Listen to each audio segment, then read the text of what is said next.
Sudah kami serahkan kepada Mas Andre. Kami persilakan Mas Andre. Ya, saya memberi kabar gembira, Mbak. Nah, jadi kita nggak mau omong-omong, tapi memberikan kabar gembira. Jadi begini, nah, jadi kan semua udah dengar bahwa Mbak-mbak dan Mas kena unpaid leave awalnya kan. Lalu habis itu di PHK. Memang kondisi Garuda waktu itu COVID, lalu kedua mengalami restrukturisasi. Kebetulan kami di sini yang mengurusnya, ya.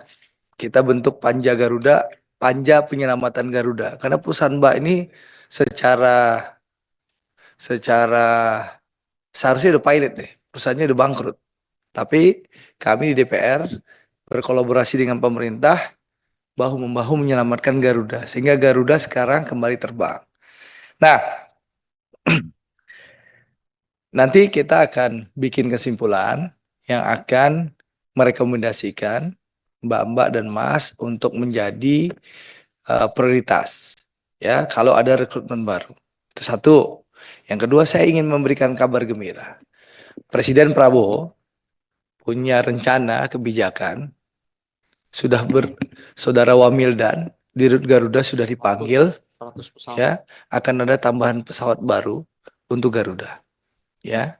Ada rencana pemerintah mau ngasih uang kepada Garuda sebesar 20 triliun untuk penambahan pesawat baru.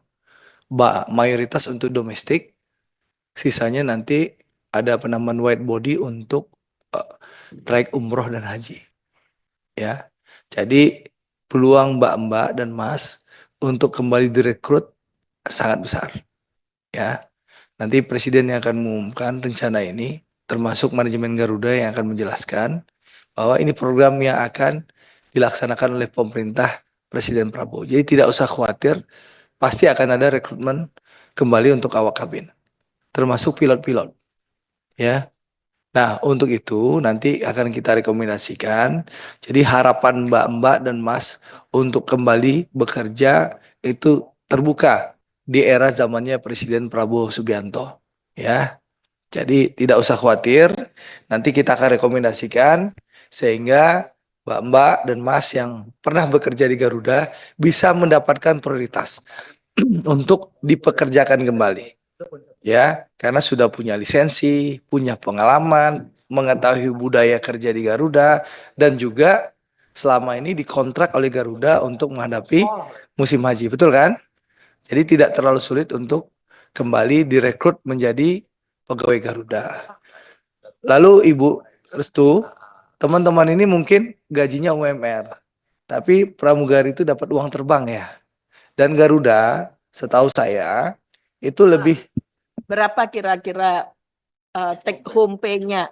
20 jutaan lah minimal biasanya. Izin menjawab sekitar 20 sampai 25. Nah, jadi mereka bisa dapat 20 sampai 27 juta. Itu lebih besar daripada maskapai-maskapai lain yang ada di Indonesia. Jauh lebih sejahtera. Mereka juga diantar jemput, betul kan? Betul. Nah, dibanding Ada pramugari yang lain naik ini. Beda. Nah, ini belajar kan hasil panja. Nah, ya hasil panja. Jadi gitu Mbak. Jadi tidak usah terlalu khawatir. Terima kasih pimpinan. Wassalamualaikum warahmatullahi wabarakatuh. Waalaikumsalam warahmatullahi wabarakatuh. Jadi memang yang di sini yang paham tentang Garuda itu dua. Satu yang punya base home yaitu di ini Bali. Yang kedua yang mengerti baik jajaran, pimpinan maupun pramugari Om Andre. Ah itu. Makanya saya pernah mengusulkan pramugari Garuda bisa berjilbab. Jadi kalau ada perubahan peraturan SK direksi yang baru itu, nah itu usulan saya. Terima kasih. Nah, makanya saya paham. Baik, terima kasih Om Andre.